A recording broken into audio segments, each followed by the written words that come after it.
अध्यात्म और ज्योतिष के तमाम दर्शकों का हमारे आज के कार्यक्रम में बहुत बहुत स्वागत और अभिनंदन। होली निकट में है और होलाष्टक को लेके एक भ्रम बना रहता है।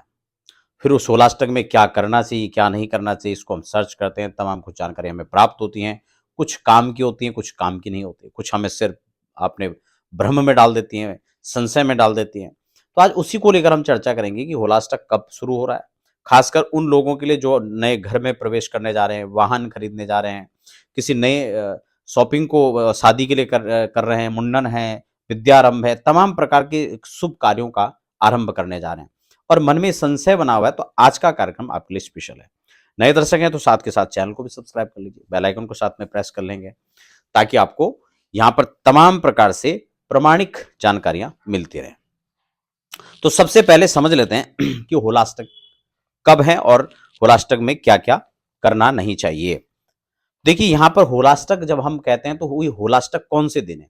जो फाल्गुन शुक्ल अष्टमी से लेकर के और पूर्णिमा पर्यंत जो एक 8 दिन माने जाते हैं, इन्हीं को होलाष्टक कहते हैं। पंचांग के अनुसार हम देखें तो अष्टमी से लेकर पूर्णिमा पर्यंत, ये पूर्णिमा को होली हो जाती है। तो यहाँ पर पुराणांतर हम अगर कथाओं को देखें, तो जिन दिनों के में जो है प्रहलाद जी महाराज को उनके पिता के द्वारा भगवान के विरुद्ध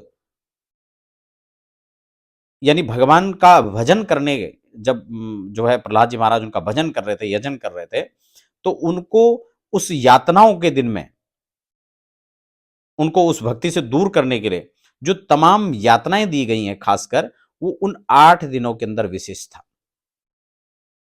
तमाम प्रकार की यातनाएं उनको दिया। भागवत में बहुत विशद उसका बृहद वर्णन है कि उनको जो उनको प्रहलाद जी महाराज हैं, उनको भजन से दूर करने के लिए, उनसे परमात्मा से विमुख करने के लिए उनके पिता ने तमाम प्रकार के उन पर अत्याचार किए, जिसमें तेल की कढ़ाई में जो है खौलते हुए तेल में डाल दिया, पर्वतों से गिराया गया, सर्पों के साथ बंद कर दिया। तो ये तमाम प्रकार की यातनाएं थी। तो ये बड़े अमंगल सूचक वाले दिन कहे जाने लगे, माने जाने लगे, क्योंकि अंत में उस हिरण्यकश्यपु जो दैत्य था, उसका अंत होता है और इसीलिए पूर्णिमा के दिन जो है अगली बार जो बड़ी होली जिसको हम लोग कहते हैं, पूर्णिमा को होलिका दहन होता है। उनकी बहन ने भी जो है उसमें सहयोग किया, तो होलिका उनकी जो बहन थी, वो भी साथ में जो है दग्ध हो गई। तो इस प्रकार से जो अगले दिन फिर जो है खुशी के साथ में तमाम सब लोगों ने होली मनाई, तो उसको हम लोग इस प्रकार से पर्वों को हम लोग देखते हैं।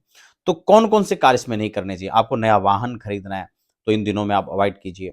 आपको नए कार्य की शुरुआत करनी है, कोई बिज़नेस व्यापार आपको करना है, कोई पूजा-पाठ करना है, कोई जप करना है, कोई अनुष्ठान करना है, कोई आपको ये सब चीज़ें उसमें नहीं करनी है। हालाँकि होली की रात्रि को विशेषकर साधनाओं के लिए विशेष माना जाता है।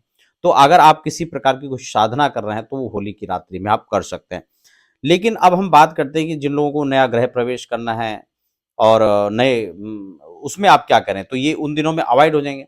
उससे पहले आपकी जो 1-2 जो उससे पहले उपलब्ध तिथि हैं, आप उसमें कर सकते हैं। तो आशा करता हूँ होलाष्टक को लेकर के जो एक संशय था, अब तारीख की हम यहाँ पर बात करें, तो 7 तारीख से यानी 7 मार्च से होलाष्टक आरंभ हो जाएँगे। तो इस प्रकार से जो इसकी डेट है वो 7 मार्च से है और 14 को आपका संक्रांति भी रहेगा और होली भी रहेगा, ठीक है ना? 14 तारीख को। तो इस प्रकार से जो होलाष्टक हैं, उनकी जानकारी आपको मिली। आशा करता हूँ जानकारी आपके काम की रही होगी। तो किसी प्रकार के नए शुरुआत और नए कार्यों को होलाष्टक में आप ना करें। कई प्रकार से हम लोग खरीदारी की बात करें तो वो भी हम होलाष्टक में खासकर अवॉइड करें। गृहजन्य कोई खास स्थितियों में उनके लिए कोई अनुष्ठान करना तो कर सकते हैं, बाकी अदरवाइज़ आप उसको भी ना करें तो ज़्यादा अच्छा है। साधना के तौर पर, उपासना के तौर पर हम होली को विशेष मानते हैं, तो उसके लिए आप होली के दिन का प्रयोग कर सकते हैं।